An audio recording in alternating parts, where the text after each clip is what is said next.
नमस्कार दोस्तों, कैसे हैं आप सभी। आशा करती हूँ आप सभी स्वस्थ और खुशहाल होंगे।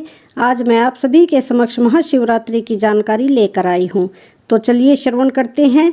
महाशिवरात्रि क्या है, महाशिवरात्रि क्यों मनाई जाती है, महाशिवरात्रि का महत्व क्या है, महाशिवरात्रि से जुड़ी कथाएं, पूजा विधि, शिवरात्रि और महाशिवरात्रि में क्या अंतर है, महाशिवरात्रि का आध्यात्मिक महत्व।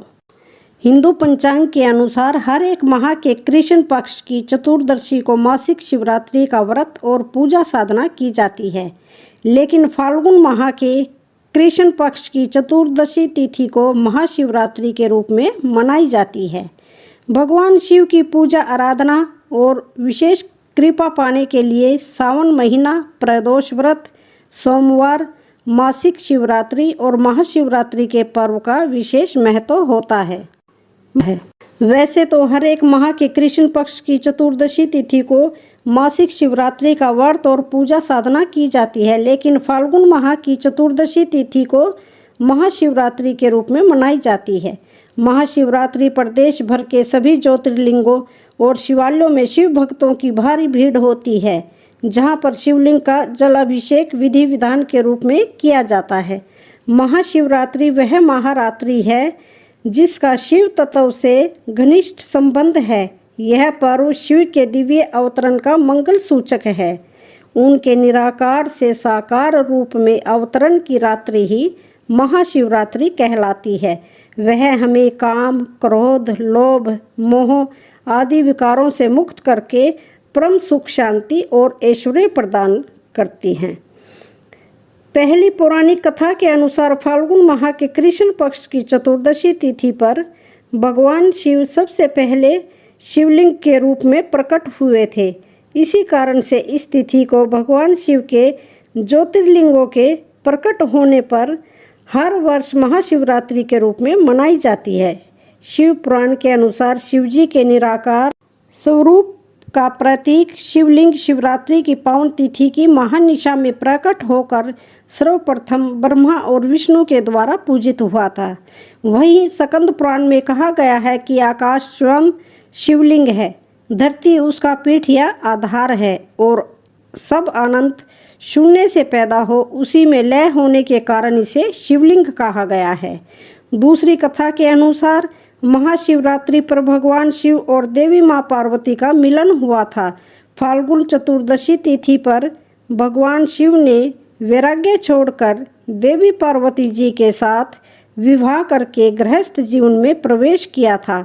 इसी वजह से हर वर्ष फाल्गुन चतुर्दशी तिथि को भगवान शिव और माता पार्वती के विवाह की खुशी में महाशिवरात्रि का त्यौहार मनाया जाता है। इस दिन शिव भक्त कई स्थानों पर महाशिवरात्रि पर शिवजी की बारात निकालते हैं।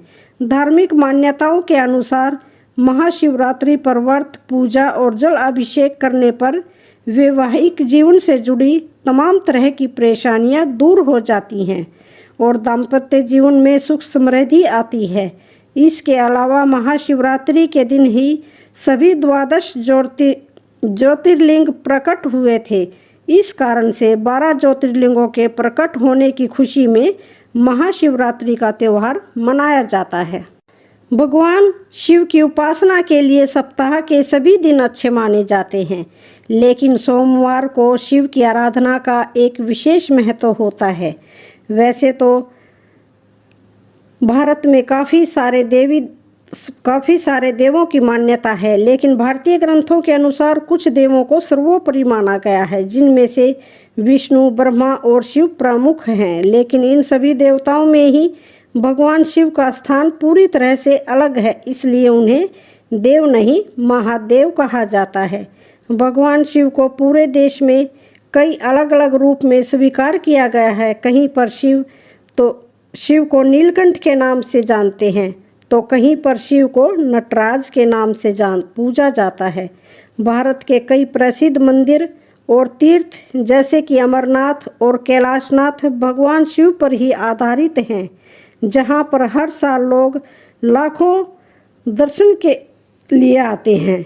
महाशिवरात्रि को शिव का सबसे बड़ा त्यौहार माना जाता है। अलग अलग ग्रंथों में महाशिवरात्रि की अलग अलग मान्यता मानी गई है।